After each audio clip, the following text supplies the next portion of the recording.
This episode is brought to you by Audible. For a free trial and free audiobook, head on over to audible.com/gamebreaker. Gamebreaker TV.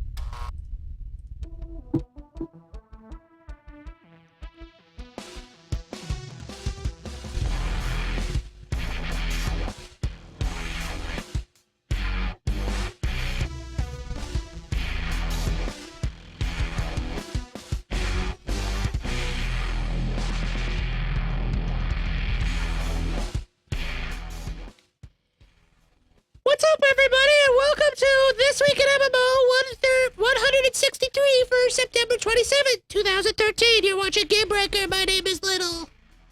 What's up, everybody? I'm Mike Javnitz. You are watching This Week in MMO. I'm here because Gary is in France right now. Coming up, Landmark is totally not, but it also isn't Everquest Next. We'll have more on that.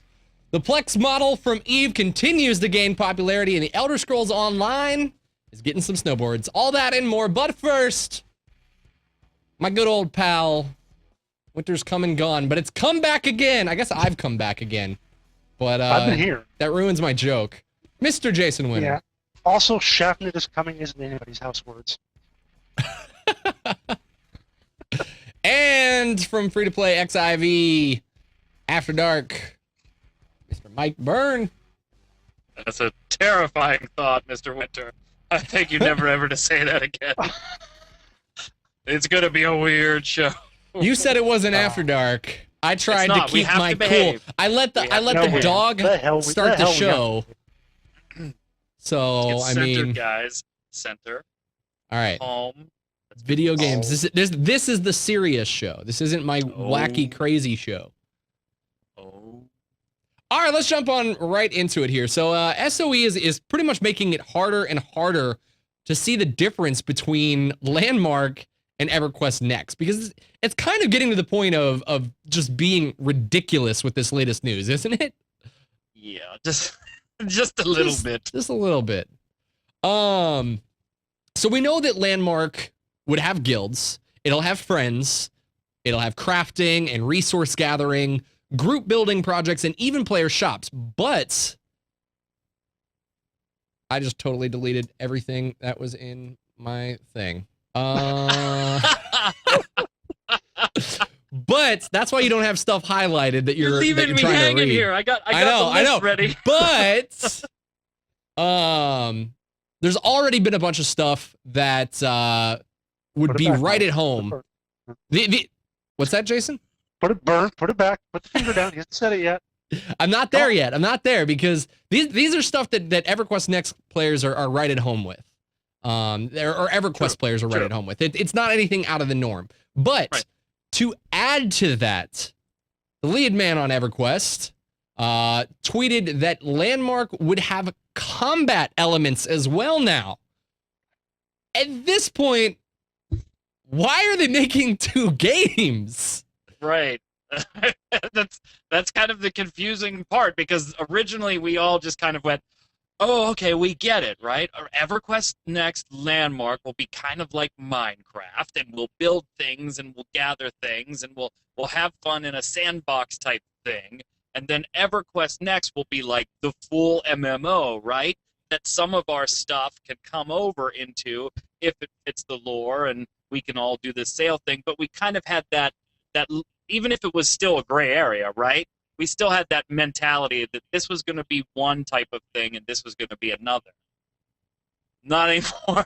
Now it's all totally thrown out. It's like, what the hell's the dividing line now? Is it just lore? Is that the only difference between the two now? One is a free sandbox and the other one is the reimagined Everquest lore? Is it just crazy or is it just me? I want to see Dave come out and make like a viral internet video where he's like, we're giving you 2 games for the price of 1.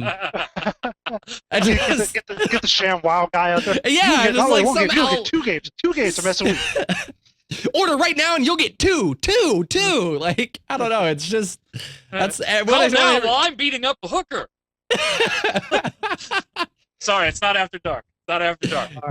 Pull it back in, Burn. Pull it back in. Come on. Here's my theory. my theory is that Landmark is actually the fancy beta for EverQuest Next. Because how often do we get on games where they're in like open beta or closed beta or whatever for like a year, and we're just like, come on, well, you're already taking people's money. There's no wife, just launch already, whatever. That's almost what Landmark is. It seems like it's a place where they can test out a lot of their rules, try out a lot of different things. We'll get to carry over some parts of it, our characters and the stuff we create. So it is almost like a beta in a sense. Just they're calling it a second game so that we don't give it kind of the negative connotation of being one of those year-long betas. Well, I mean, I think you're actually right. It Yeah. feels like Sony's giving us access to the dev environment, right? Yeah. Like, if you don't do programming or design for software, there's two environments. One is live production, one is dev or development. And you do your stuff in dev and you test it, and when it works, you put it in production. That's the way it's supposed to work. But this kind of feels like, yeah, you know what, we're just going to open that dev environment to everybody. And just if they break it, then we know not to put it in the production environment. Mm-hmm. Exactly what it is. Now, we might not actually have combat at launch, but it's definitely going to be coming. So the tweet kind of clarified that. Begin speculation on this though. When do you guys kind of foresee the introduction of combat? And the question is it just like PvP, or is there going to be AI with mobs? How much, groups and raids, or is there going to be? I mean, because you would castles and smash them up. You would expect some level of combat if a lot of people compare this movement to Minecraft, and there's combat in Minecraft. So I would think that something like that, those kind of elements would have to be introduced. No, maybe it's I guess they just rolled it out. We're not at that level of the beta. I mean, the EverQuest Next Landmark. Excuse me. Right. Yeah, I mean, the start out. I mean, just ramp it up slow. Give us the basic stuff to learn how our characters work and what kind of powers we can do, and then a couple months in or whatever, start throwing monsters at it to enhance that experience, not test the real combat. That's what it is. So now we've heard about Landmark's adventure class, and we know that class is actually going to be in EverQuest Next. So with all this kind of going on, are you guys excited about EverQuest Landmark? I mean, it's coming this year, and more, it just seems like an awesome way to get people involved into EverQuest. When EverQuest was really popular, I didn't have the computer capable of running it. I think I tried installing it and I got about 3 frames a second on my home computer.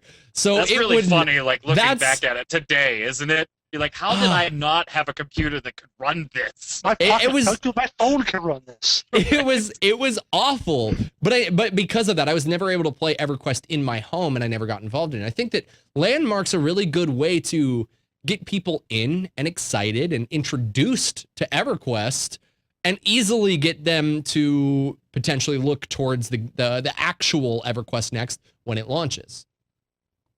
Yeah, I could see that point. And I don't know if I get excited for this. I mean, I was super pumped for EverQuest Next going into SOE Live.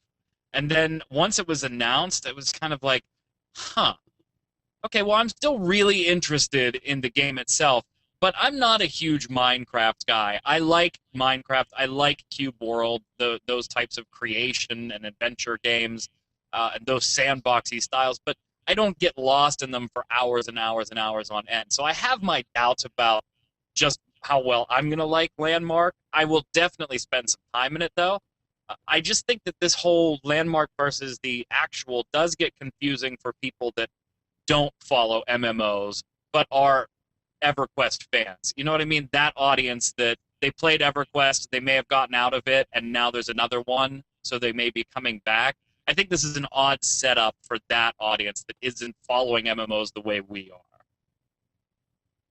It's going to be confusing, at least. And I think, Jason, to further support your theory about this whole EverQuest Landmark being open beta is the fact that, we've also learned that our players in Landmark are transferable to the full game. So it's like that you can essentially hop in and start playing preemptively and move on to the real game beforehand. So it really is An open beta. It's a training mode. Exactly. Yeah. It's an introduction. Learn how to use the controls here, because when you jump over to prod, we're gonna kill you. Yeah. Pretty much. Pretty much.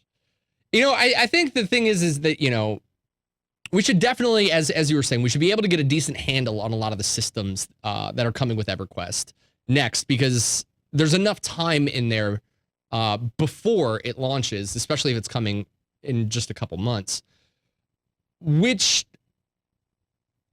I think it's a good idea, but do you think that by doing it, it's going to prove to players that it's worth the wait? Is it going to create enough hype? Because the thing is this is a free-to-play game. So we already know the market shows getting people to jump in and try a free game is a lot easier than charging a subscription out the gate.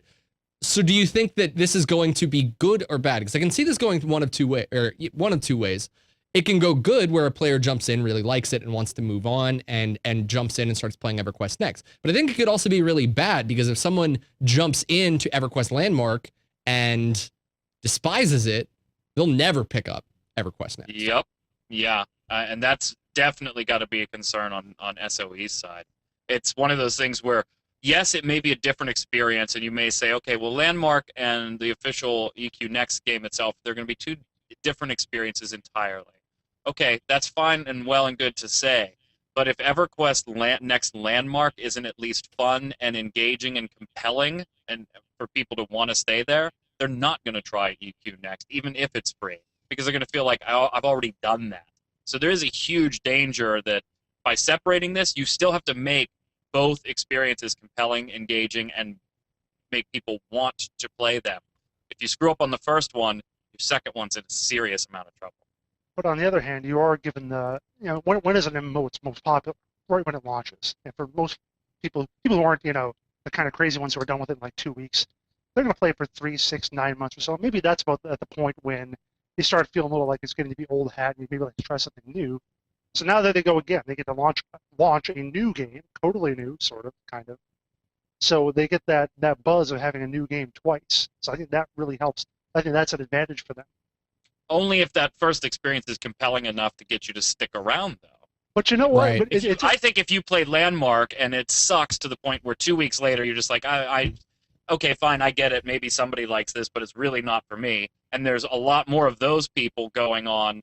I think you're in a lot of trouble, because when you get to that 8-9 month mark and you have, ta-da, another launch, it's, okay, do I want to try this now? I tried the last one. I really didn't like it. Maybe I'll try it when I get around to it. You don't have that initial hype, I don't think. Look at I don't even necessarily think that announcing it twice, kind of even what you're saying. What you're saying, Brent, playing Final Fantasy version 2, by the way.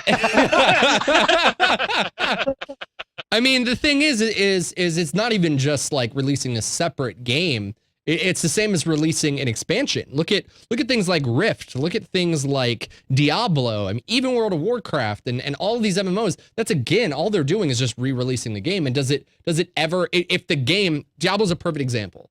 I feel like there has been enough negative reception over the original Diablo's launch that the upcoming Reaper of Souls is a very kind of meh title. Some people are really excited about it, but not nearly the amount of people that were excited about Diablo 3. Agree. You and I talked about this specific game on After Dark one time too, where you and I have totally conflicting viewpoints. You're pumped about it, and I'm just kind of meh. All right. I was disappointed with Diablo 3. Therefore, the expansion I'm not all that excited about. Yes, I will play it because it's part of my job, but I'm not gonna probably get it on release day type deal. And I think the same thing could happen with EQ Next if EQ Next Landmark doesn't at least pull off an intriguing and engaging experience that makes me, maybe it's not my favorite game, I'm not saying it has to be, but at least encourages me or makes me want to play it some more. But if what you're saying is true, if Shaftnet is still excited over it, even though he's disappointed by Diablo 3, that gets to the point that gamers are insufferable optimists a lot of the time when there's something new out. It's like, even if I've even said I'm excited about it, but I'm not going to play it. Okay, well, sure. But even if you're like some big EverQuest fan and you get into Landmark and you don't like it, you're going to see the real EverQuest Next coming out later. You're going to be like, oh, I didn't like Landmark. Maybe I'll like this. I still like EverQuest. I still like SOE, whatever. just like, people were, even before 2.0, pretty much every time I saw there was a new patch coming for Final Fantasy 14, people were like, this is the one. I'm reading all about it. This is the one that's going to be awesome. It's going to fix the game completely. People were saying that all the time. I was just like, really? What do you base that on? So I think it could be, I never said be that. a lot of, yeah, maybe you didn't, but I would see that. And it'll be the same thing. If Cataclysm kind of sucked, but everyone loved Pandaria, and everyone was hyped for that. So I wouldn't say everyone loved Pandaria. There are skeptics out there that'll say that it's got the sure. lowest subscription numbers to date. And now I'm not saying anything bad against it, but I'm just saying that sure. you can't say that people say it's the best. Yeah, and I agree with you, Jason. Totally agree with you. But when you look at, there are going to be players like that if Landmark sucks, they're okay, fine. When Next comes out, they're still going to give it a shot, but just because they're interested or in the lore or the whole EverQuest franchise. That's fine. There's going to be that audience. There's going to be the audience of us, right? The three of us on this show that are going to play it because we want to know more about it. Even if we thought Landmark sucked, we're still going to jump into EQ Next because we want to know more about it when we're talking about other things. But those are very small percentages of your overall audience, in my opinion. When you start Project 1 and you tick off the core, like Diablo 3 did, the initial Diablo 3 ticked off the core Diablo fan base, you have a negative reaction against future products in that lineup. And I think if you screw up EQ Next Landmark and tick off that core too much, you're going to chip away at the people that were guaranteed to be spending money in your next project. I agree with you. There's going to be the people that will go back and forth, though, anyway. Just don't piss off the core. The one other big... It's okay if Landmark is bad, because it's just beta. There you go. It's just our dev environment, guys. Yeah. It's just dev. Don't worry about it. If it crashes, it's okay. We'll have it back up. What about the fact, I mean, again, we've talked about the double-edged sword nature of this, but, Dave goes on and kind of sharpens that blade a little bit more and says that it's kind of a fuzzy line between the two games, and that they're the same, but at the same time, they're going to feel different with, despite their similarities. So it sounds like a really good thing that they're the same, but they're also different to support your argument, Jason. But it also might not necessarily be a great thing, because if they're too similar and people didn't like it, like we said, it's just, I think it's such a fuzzy line between the two that it could go either way. It's a perfectly balanced scale, I think, at the moment. And I'm not in a place to say which way it'll tip. And I think it also could just come down to the opinion of the individual. And that's what that line, it's the same, but it's different, is meant to do to you. It's like, if you don't like it, it's okay, it's different. Oh, you did like it? Oh, well, then it's the same. So, what sneaky PR. Yeah. So. Now, Dave also went on to say that they would be taking care of the people who liked the idea of a non-combat game. So that potentially means that obviously combat is optional, which makes a little bit of sense because they're introducing combat later. So they're building up a system that won't have combat necessarily at launch, and then introducing it. But what do you guys think that means? Do you think that means you'll have a toggle that you can turn PvP mode or combat off and on? Or do you think they'll create these different servers where there's nothing to fight on the non-combat servers? How do you think that's going to be handled? I think it's going to be handled the same way it's handled in Minecraft. Yeah, I don't think there's really a reason for a toggle or a switch or anything like that. In Minecraft, if you're playing the sandbox experience, the survival experience, combat isn't exactly required for things. Yes, if you want to get certain mats, you have to kill certain things. Yes, running is certainly an option, but I wouldn't say, looking at a Minecraft game, that combat is a requirement of that game to enjoy the experience. To accomplish certain goals, it might be, but to enjoy the experience, it's not. I don't think you need a switch to do that. You just need intelligent game design.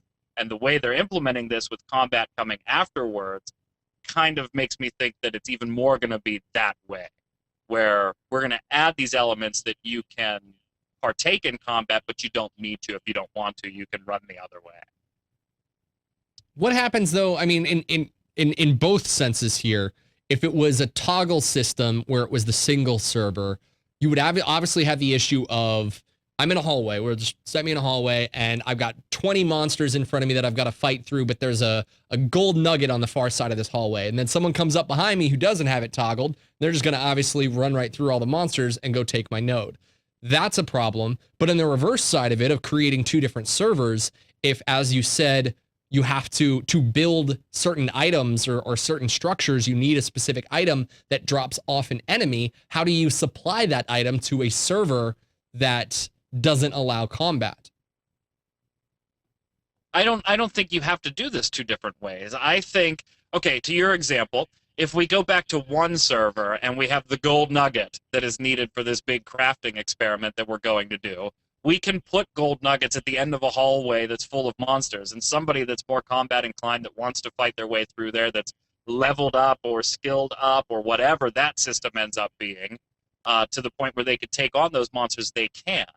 Or there's the option to get this gold nugget some other way in some other cave through some other digging and puzzling and platforming experience that you can do. I think you can do this both ways. I think they're going to have to. I don't think you can implement a switch or a separate server after you've already launched this game with no combat in it to start out. I don't think that makes a lot of sense. I don't. So it's a matter of creating split paths for multiple options of how to collect an item. Yeah, I would say just options rather than split paths. Multiple ways to get the same thing for multiple types of players. Well, we just said combat. We haven't confirmed whether it's PvE or PvP or anything like that. So if they didn't even have like the AI ready, it could just be straight up PvP. And the only way to get those rare stuff is to kill other people, or as they've talked about before, bashing other people's castles to grab their stone or whatever. And if you want to play on a server, maybe just straight up they have PvP and PvE servers, or some kind of toggle, or like a PvP flag. Yeah, for that I think you would implement a toggle. I don't think you implement a PvE and a PvP server when you're not going to have the ability to even do that PvP at launch. It makes sense for me to have PvP on a toggle, but combat in general, if we're talking about PvE, I think that's just going to be open and optional, and then PvP will have a switch. All right, let's move on. But before I do, I want to tell you guys about a service and a sponsor that we have here on Game Breaker, the one and only Audible.com. If you guys have not checked out Audible.com, you should definitely do so. They provide a wonderful service of hundreds of thousands of hours worth of audiobooks to listen to with so many awesome options to choose from. Right now, I know there's a big blockbuster movie coming out called Ender's Game. And obviously, everybody likes to make the argument that the book is better than the movie. So why not go find out for yourself and head on over to audible.com. You can actually listen to Ender's Game, and it'll only take you 12 hours to complete, which if that was me reading it, I think it would take a lot more than 12 hours. So for me, this is such a great service because it provides me the ability to listen to and listen to awesome books while I'm raiding, or while I'm driving in the car, while I'm in the shower. Don't judge me. But if maybe movies aren't your thing, there's other awesome video game related topics such as Diablo. They have books specifically. They've got The Order for Diablo 3. They've got World of Warcraft books. They have Lord of the Rings books. They have topics for video game related subjects. So if you guys want to check out Audible, I highly recommend that you do so. And you can do that by heading over to audible.com/gamebreaker. You'll pick up a free 30-day trial as well as a free audiobook so you can start listening today. Choo-choo! All right, everybody aboard the PLEX train, because it looks like the Eve model is finally catching on. With Terra following suit a little bit a while ago, and now WildStar announced their plans for a very similar system, it's RuneScape's turn to introduce their new version. So, they're calling it Bonds, but in theory, the way that this works, it's the same system, correct? It looks like it. I mean, I honestly didn't read that much into it, but it's almost at this point where I just see, or I heard the guy talking about it on the video. I saw the little graphics going by, and I was like, yeah, okay, it's what it is. I know already. I'm a hero. All right. I thought it said nerd too. That was I first read. I first read nerd. My hero. Okay. It is my hero. I didn't really read about this. I don't care. No, it's not that I don't care. RuneScape. No, I'm kidding. No, it's not that I don't care. It's that at this point, it's like I've seen this enough times that I kind of know the signs of it. Like I just saw him starting to talk about it, and I saw the graphics. I was like, yeah, okay, it's that thing again. So it's like, Well, okay. keep in mind though, Terra took these away. They're not doing Chrono Scrolls anymore. They took that away when they did their conversion to free to play. Kind of ironic when you think about it, but yeah. So that one's no more. One we didn't mention is this is really similar to Rift's Rex system. However, in Rift, the Rex can only be traded for in-game plat, where the bonds in RuneScape can be traded in-game for anything. Jason can give me a sword and armor. It's whatever we agree to be the selling price of said bond. I can give it to Jason, and then yes, it can be used externally. So, And that just sounds, yeah, but that we've just seen it. sounds like a win-win for a system. I mean, it seems like a nice way to combat gold farmers and Which provide. they have a few of in RuneScape. We'll There's get to a that. couple We'll I've get to that heard. in a second. Yeah, definitely. We'll get to that. But I mean, the big thing here, you know, Mike, you brought this up, is that RuneScape's a free-to-play game. Yeah. But they've got this subscription option, clearly, or they have the subscription option. But are you guys surprised at all that this model has kind of jumped into the free-to-play system as well? Because we usually looked at this as being a type of subscription option, not as an additional service. I'm surprised to the extent that bonds can be used for anything. I think there should be limitations on this in a free-to-play environment. I think Rift does it well. There's probably some room for improvement there too if I really, really thought about it. But I think Rift does this well, where PLEX can only Rex can only be exchanged for plat, and then they pretty much let the servers determine how much the one Rex is worth with their plat when they buy it off the marketplace. I do think it kind of starts getting really, really silly when the bonds can be traded for essentially the top gear in the game, provided that that gear is tradable, or the top items in the game, provided that they are tradable. Because then it's just, if you have enough money and you don't want to play the game, just buy it all, which I just tend not to like. It just leaves a little bit of a bad taste in my mouth when you can do it that way. So I'm surprised that there's not more restrictions on this one in RuneScape, but they needed to do something here, because this game was in trouble economy-wise for a while now. If those top items are tradable, what's the difference between doing what you said, just making the trade straight up, or just me like putting them on the auction house and then you using your stuff to buy gold and then getting them that way? Right, but here's the thing, though. With that type of a conversion, there's still a set in-game currency value amount for the given item, in this case the bond. We'll say that the market has determined that it's 1,000 gold. So at least you know that there's multiple purchases that may have to happen for certain items, because everybody's looking at item A at a certain price. And now how you come up with that, if you want to pay cash, fine. If you want to do this, fine. I don't like the idea that a bond can be worth 1,000 gold on RuneScape's marketplace, or worth the sword you have in your bag, because you and I happen to agree that that's the price. And I know the trade between you and I doesn't impact Shaftnet. It's just a pet peeve of mine. It's not a game-breaking thing. It's just a pet peeve of mine. Let's have it have a set value, so we all know the relative value of this item going into said trades. That's the only thing I'm arguing for. And it's a pet peeve thing. It's not a game breaker. Can I just say, while you guys were talking, I looked over and glanced. I was about to switch over to another full screen, and you guys notice this when I searched Diablo? That the #2 search, Candy Girl, a year in the life of an unlikely stripper. That's the #2 search. By So Diablo if you guys haven't checked out Candy Girl, you should go do so. Back on the topic of RuneScape, though, you guys mentioned obviously gold farmers. Is that your biography, Shaftnet? That is my biography. Shh. That's my Diablo Cody is my writer name. You didn't see him when he pulled it up. He was like, and now we've got to go to Audible. RuneScape gold sellers, gold farmers.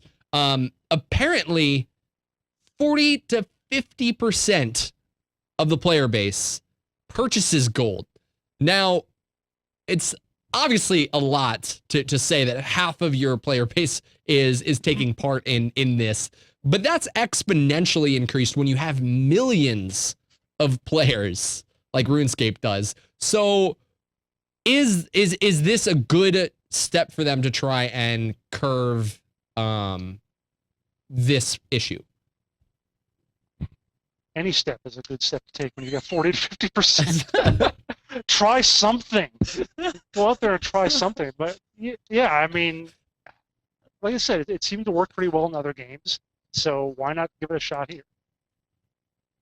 Jason was like, at this point, ban half of your players, and we've made an They do improvement. that. They just ban, like, just randomly ban half of them, and we're making Boom! headway. Shut down. Doesn't matter. You're out. No, you're absolutely On the other hand, I mean, obviously the game's been around for whatever 10, 12 years.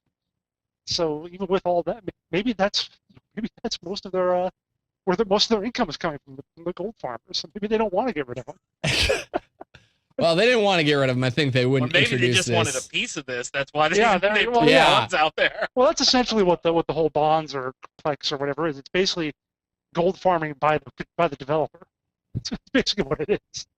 Hey man, So, if people have the money, you better believe there's always someone out there willing to pay something extravagant for something as menial as gold. So And it sucks. why not? but Why not jump in on? one Why respect, not? though, it is good because then us, the players, determine the dollar value of the in-game currency Right. through our purchases, not a company that just randomly throws a price tag out on a website, and if it doesn't sell, they fluctuate as needed.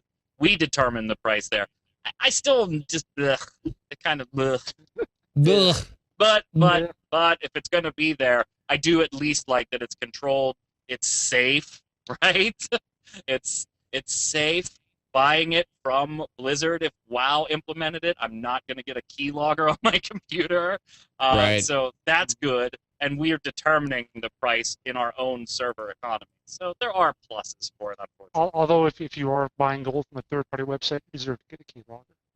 Right. I don't have the sympathy. Send hate mail to Jason Winter. All right, let's move on for just $500. 500 little minuscule dollars. You can get yourself an Elder Scrolls Online snowboard. Yeah. That's more. Just real quick, that digital item is more expensive than a real snowboard. Wait, was it digital? I thought it was real. Oh, is this? I thought this was in game. To be honest. No, I think it's real. All right. This makes a little bit more although, sense to although me. I could believe it. I could believe that. Just from the headline, I did believe it. Like I just said, there's always someone willing to spend an outlandish amount of money for in-game stuff. Never count anything out. Monocles come to mind in my head, but Especially gunner monocles. Gunner monocles make you look like a jackass. yeah. Estimated ship date December 2013, etc. Yeah, it's definitely real. But so a real snowboard. That's all. This is all we get of the picture of it. But I mean, why wouldn't you? Why wouldn't you offer it when you're an IP like Elder Scrolls? You're obviously going to have a fan base for it. Why not? you know the RPG that should have come with the special edition should have come with a snowboard, like Final Fantasy VII. I could just All see it. It took me a second. I was like, wait, why? Very But then I good. completely remembered. They're gonna now they better jump on it. Square, get on it. This is specifically for the Ebonheart faction. But they haven't disclosed that they might be introducing the other two factions on kind of like a decal for this. Do you think that they, with the purchase, here's the thing, with the purchase of this is on the level, I wish I could go get it, but I don't want to leave the camera. This is on like the level of the Guild Wars Ritlock statue, and it's not even as expensive. With something like this, do you think that this should have been like, you'd at least get a pre-order of the game, or it was like a collector's edition item? This is just completely separate. This is like, hey, you want to buy a snowboard? Go ahead. You're not going to get the game, but you can go buy a snowboard for $500. I give them This points for confuses originality. the hell out of me. I mean, this really does. Well, This- it is. like, It is the Evanhard pack. Those are the guys that have That's the true. Nords in them. So they probably snowboard down the mountains or something. like you I like envisioning when I hear certain decisions are made in the gaming industry. I like envisioning how the board conference room would have looked when that decision was made. And this is one of those. So where next when up I- here, we got an item we're gonna sell for $500. Right. We're marketing to people who like to sit at their computer, but you know what they also like? Snowboarding. So $500, you can get yourself a snowboard. Mr. Schaffner, that's see wonderful, it. Mr. It's Schaffner. like, okay, we've got yes, Mike, how's the collision detection going inside the dungeons? Collision's good? going good. We got that all hammered out and Good figured update. out. Good Mhm. update. Jason, you got levels. Your levels done 1 through 3. Got those all tested. Yeah, a little more work, but we'll be having those. by the end of the week. Fantastic. Oh, okay, guys. Jim sent us a memo. From marketing. Here's what we're gonna do. Is this right? It is? All right. We're going to sell a snowboard. Apparently, there's a large demographic of MMO players and snowboarders that feel like they're being left out in the advertising. Ah, So we're going to market a it's a good way to snowboard target for them. $500. Oh, no, Mr. Winter. No, Mr. Winter. No, we're not giving you the game. Come on. Jason, get back to testing. We're not giving away the game. We're doing this to make money. We're not doing this to give away our game. We're Come also on. not giving you any options. No, just this design right here. That's it. It's ugly as sin. $500. $500? Are you kidding? No, apparently we're not.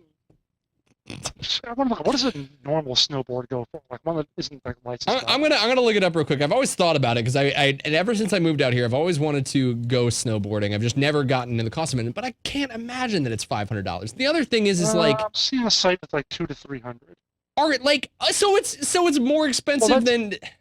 Here's the thing. What are you gonna do with this? 30% off. So yeah, the base price is like 4 to 5 still. They're hoping. Well, honestly, you're paying this you're paying for rarity on that one too, though. I mean, as a stupid collection piece. This is something that I totally see them marketing as like someone. It's not even like meant to actually go snowboarding with. They want someone to purchase this and then hang it on their wall for $500. Oh, absolutely. Ridiculous. What about a code? Can we maybe on it is like some secret awesome code that you hold up a black light, you get a secret awesome snowboard code that you could get one as a mount. Can we at least get a code? If there's somebody out there that is just so Elder Scrolls, more so than me, and I'm pretty Elder Scrolls, that they just and snowboarding and collectibles, they absolutely have to have this, and they have more money than they know what to do with. Great, fantastic. All 2 of you just got something that you can buy. But in all actuality, you should probably just send me the money because I'll use it for something better than this. And by something, I mean almost anything. Being better than this. I love weird collectibles. This is just way out there for me. I love you, though, Elder Scrolls. I do. I want to play your game. Beta invite. Yeah, that's a great. Your two impressions right there. I think you just got you got your beta invite signature in the mail while you spoke. They were like, know what, you know who we need to have in the beta? This guy. This guy. All right, let's move on. That was after. That was after they started looking around the boardrooms for cameras. They were like, Let's move on and switch subjects here because obviously snowboard didn't hit it off real well with us. But before I do, I want to tell you guys about our other sponsor that we have right here, Shutterstock. We talked to you guys about Shutterstock so much and how it fits into the creative industry, and it's so true. All week long, and I'm not going to do it because I'm sure some people are getting sick of the reference, but all week long I've been kind of plugging and showing. I found a actual example used in Dexter, the Showtime show on Showtime. And it's all over the place. I really encourage you guys to try and open your shut up, Burn. I really encourage you guys to open up your eyes and take a look, because Shutterstock assets can be found all over the place. During League of Legends Waypoint, I submitted a challenge to the viewers who watch the show, and I said, see if you can go out there and find me an example in traditional media. Within 20 minutes of me posting that video, someone already tweeted me a link to Shutterstock images. They're found all over the place, and it's a great service to use, especially if you're maybe coming up with a specific logo and you have to follow a certain color spectrum. They have a tool that's duly named Spectrum, and you can come in here and you can look if you're maybe your company is named Forest Productions. You can type in whatever you want. I'm going to use forest as a example. So obviously forests are green, right? Right? Yeah, you'd think so. But how can forests be purple? Maybe purple's the color you're going for. Well, you just slide this slider right over to purple, and it's going to kind of filter through, try and find some foresty, naturist type pictures that fit the color spectrum that you're looking for, and really kind of give you a lot of different options. I mean, you can go anywhere on this spectrum, from blue to green, over to yellow, orange, red. I mean, it's a great tool to have and a great way to find a lot of images at once and narrow down your choices, because there's so much offered on Shutterstock. So if you guys want to use Shutterstock, I highly recommend that you go sign up for an account. And when you're ready to check out, if you guys use the offer code GameBreaker9, you'll get 25% off your new account. So head on over and get started today. All right. You guys ready to move on? I think we should use we should take this time to move on to a nice new fresh topic. Start fresh. You know, the show is Burns making jokes left and right. Mr. Winter. The Showtime show that's on Showtime. Yeah, the show that's on Showtime. So let's start fresh. Let's just relax, start fresh. So I think we should talk about some more EverQuest news. EverQuest Next news. Sound good? No? Sure. Too bad you don't have a Why choice. not? So, there will be no class or race restrictions in EverQuest Next, despite an official poll showing that 40% of voters actually wanted lore-based restrictions. A good example of what you guys might be able to find is say like an undead race not being able to play something that's like a nature-based class. World of Warcraft does it with like, you know, undead can't be druids. And I think that to the lore's standpoint, a lot of people have a lot of justification as to why it needs to be that way. We'll get into some of the reasons of why I think that they've approached this properly, but what do you guys think about this system? Or do you want your classes to represent the race that you chose? I don't care. I mean, it's nice when there's those lore reasons and you think about it, like you mentioned World of Warcraft and Undead, and we've seen other games do it. And yeah, I like those touches just because they add to lore and immersion and add to consequences of choices as early as creating character. That's why I'm a big fan of racial abilities in games, because I like the idea of right from the get-go of a game, you're making choices that have consequences. That doesn't mean that I'm not okay with the other way, though. I actually really like this, and I don't know why this is surprising. The official poll shows that 40% wanted these these race-based restrictions. So why did they go against that? Well, that's because 60% said that they were okay with classes that weren't restricted. And that number was bigger than 40. Shut up! You're bringing in logic. Shut up! You don't bring in the other side of the figure. 40%'s the big number. So, we'll say like 50% in case there's like a margin of error or something. I didn't see the actual survey results. So in short, I am okay with it either way. It doesn't bother me. And I think it makes sense for what they're trying to do with the whole sandbox, open, totally do whatever you want element. It makes sense to me. Yeah, I mean, it depends on the game. It depends on the world. Like you said, in an example of World of Warcraft, yeah, it makes sense that undead maybe can't be druids. But a lot of games have relatively generic-ish classes, which are still distinct in their own ways, but not so much that you automatically think, well, this, it doesn't make sense for this class to be a druid or for this kind of race to be a mage or whatever. And I think that's where I don't know a ton about EverQuest, but I think that's about how their races are, that they're all somewhat homogenous enough that you wouldn't think that necessarily one can't be something else. Might not make a whole lot of sense to have some little tiny race, like hobbits or Asur or whatever, or Lalafell, something like that. It doesn't make sense maybe for those to be warriors. But you also have to kind of think in the notion that if this was a race that was kind of living on its own for however long before meeting other races, then they're going to have their warriors and they're going to have their priests, they're going to have their wizards. So it's not like they would stop doing that once they meet the other races, and the other races are all like, nope, we're bigger, only we can be warriors, you can't. So stop being warriors. And I think to get into why EverQuest Next is doing this, in a much more traditional game where you're choosing your class and your race at the beginning at character selection. You've got all your options in front of you. You've got everything you need to make your decision of how you want to play right there. Boom, you're done. But with a sandbox that has, over 40 potential different classes that you can unlock down the line, you can't communicate all the info to the player at character creation screen. It's like, well, hey, you can play this class, but guess what? And you could start down this path, but because you chose this race, you can't go so far down that path. You can't unlock it. Sorry, you chose wrong. Sucks to be you. Sorry you didn't read it for 8 days doing research on all of our different classes of what you wanted to play.